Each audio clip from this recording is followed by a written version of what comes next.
a lot of you are concerned about what George Soros is up to. Now, George Soros is a very wealthy individual.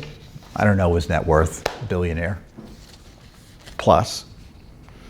And he has massive influence on the American left and the transnational left, because he has a lot of money and he's generous in terms of giving money through his open society organizations and foundations and other vehicles to left-wing interest groups. Here in the United States, he has a right to do that.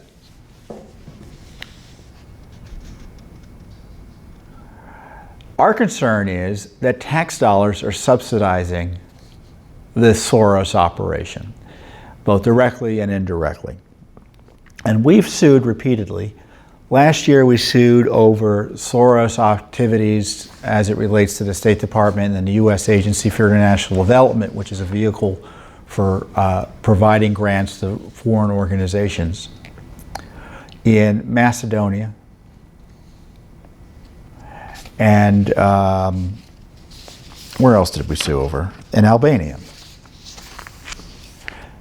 Just this week we sued, this past week, we filed 2 new federal lawsuits against the State Department and USAID as it relates to Soros operations in Romania and Colombia.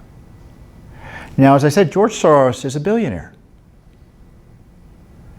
His groups don't need tax dollars to do their work advancing their left-wing agenda, don't you think?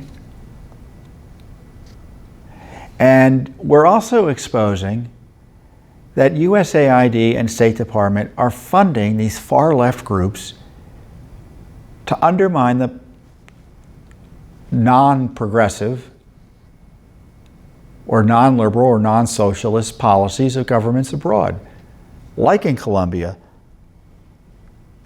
like in Albania, like in Romania, like in Macedonia. And we've highlighted, if you are a government that is skeptical of massive immigration, you want to control your borders, you're targeted by the Soros operation, who has its tentacles into the State Department. There's no doubt about that's what's going on. And you have to understand there's this transnational leftist movement. I mean, we see elements of it here in the domestic fights about amnesty and government rights versus individual rights, socialism, but it's much more significant in these countries abroad, because a little bit goes a long way. A few $1 million here, $500,000 there, can have a tremendous impact in a small country like Albania or Macedonia or in Colombia. Now, the damage in Central America is great from the Soros front groups, because, I mean, we see in Venezuela where the direction of socialism is leading there, communism. And so they want to kind of get that movement ensconced further, because it's already ensconced too much, in these other countries. And why is that important to Americans? Well, A, it's your tax money. B, you destabilize these countries. Guess where people fleeing that destabilization are going to come to? America. We won't be able to build a wall high enough to stop the flood of economic and other political refugees from these countries when they're destabilized, courtesy of our own State Department and U.S. Agency for International Development and their Soros and other allies from the left. I see Rex Tillerson was fired by President Trump a few weeks ago. I mean, the State Department's been a disaster for Judicial Watch for years. They've been covering up the Clinton email scandal. They still are. Let's hope President Trump's new Secretary of State, is it Pompeo, is better.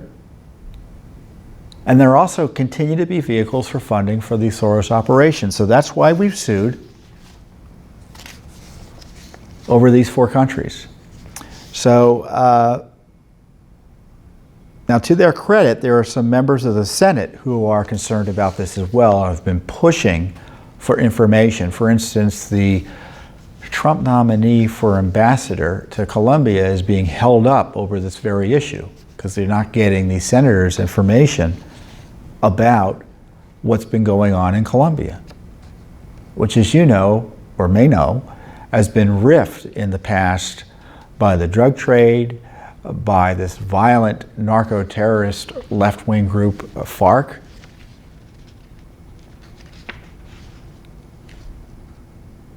So it's a serious issue, and someone's got to investigate it. So we can't FOIA George Soros. Those of you may want us to FOIA George Soros, but we can FOIA agencies that do business in lockstep with Mr. Soros and his Open Society foundations. So that's what we're doing.